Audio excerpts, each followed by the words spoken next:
الحمد لله وكفى والصلاة والسلام على من لا نبي بعده عبدا أما بعد قال الله تعالى إن الله وملائكته يصلون على النبي يا أيها الذين آمنوا صلوا عليه وسلموا تسلیما۔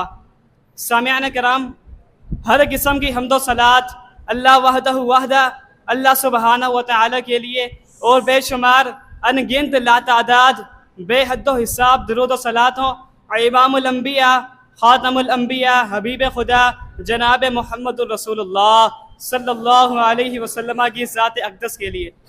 سامعین کرام، آج کا جو ہمارا عنوان ہے وہ ہے درود کی اہمیت۔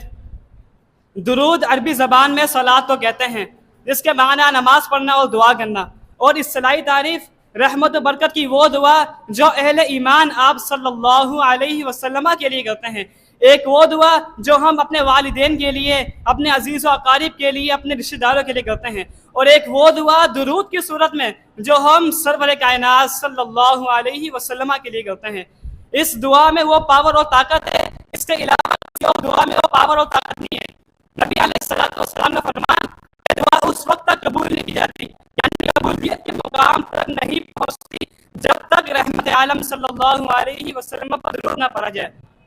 حضرت انس رضی اللہ عنہ بیان کرتے ہیں، نبی علیہ السلام نے فرمایا من صلی علیہ صلاۃ واحدۃ صلی اللہ علیہ عشر صلوات، جس نے مجھ پر ایک مرتبہ درود بھیجا اللہ رب العالمین اس پر 10 رحمتیں نازل کرتا ہے، وحطت عنہ عشر خطیئات، اور 10 گناہ معاف کر دیتا ہے، ورفعت لہ عشر درجات، اور 10 درجات بلند کر دیتا ہے۔ اللہ اکبر کبیرہ۔ اللہ، یہ ہے درود کی فضیلت۔ جو بندہ ایک مرتبہ درود پڑھتا ہے، ایک مرتبہ، اللہ رب العالمین اس کے 10 گناہ معاف کر دیتا ہے اور 10 نیکیاں لکھ دیتا ہے اور 10 درجات بلند کر دیتا ہے۔ اس لیے ہمیں درود کا اہتمام کرنا چاہیے۔ درود وہی قابل قبول ہوگا جو احادیث سے ثابت ہوگا، یعنی درود ابراہیمی۔ حضرت عبداللہ بن مسعود رضی اللہ عنہ بیان کرتے ہیں کہ میں ایک دن نماز پڑھ رہا تھا، نبی کریم صلی اللہ علیہ وسلم مسجد میں تشریف فرما تھے، حضرت ابوبکر صدیق، حضرت عمر فاروق رضی اللہ عنہما بھی تشریف فرما تھے۔ جب میں نماز سے فارغ ہوا تو میں نے دیکھا کہ قبولیت کا وقت ہے، کیوں نہ اللہ رب العالمین سے کچھ مانگ لوں۔ سب سے پہلے میں نے بارگاہ الہی میں ہاتھ اٹھائے، اللہ رب العالمین کی حمد و ثنا بیان کی، اس کے بعد نبی کریم صلی اللہ علیہ وسلم پر درود پڑھا۔ تو میں درود سے فارغ ہوا تو نبی علیہ السلام نے فرمایا سل توتا، آپ اللہ رب العالمین سے مانگیے، اللہ رب العالمین تمہیں ضرور بضرور عطا کرے گا۔ یہ ہے درود کی فضیلت۔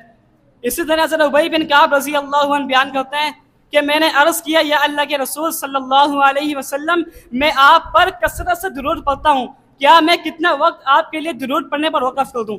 تو نبی علیہ السلام نے فرمایا ما شئت فإن زدت، تیری مرضی، اگر تو زیادہ کرے گا تیرا فائدہ ہے۔ تو میں نے فرمایا النصف، اے اللہ کے رسول صلی اللہ علیہ وسلم آدھا حصہ وقف کر دوں؟ تو آپ صلی اللہ علیہ وسلم نے فرمایا فإن زدت، اگر تو زیادہ کر دے تیرا فائدہ ہے۔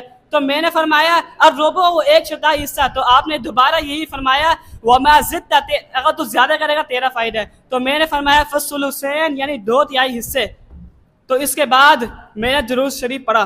اللہ رب العالمین سے دعا ہے اللہ رب العالمین ہم سب کو کثرت سے درود شریف پڑھنے کی توفیق عطا فرمائے، آمین۔ وآخر دعوانا الحمدللہ رب العالمین۔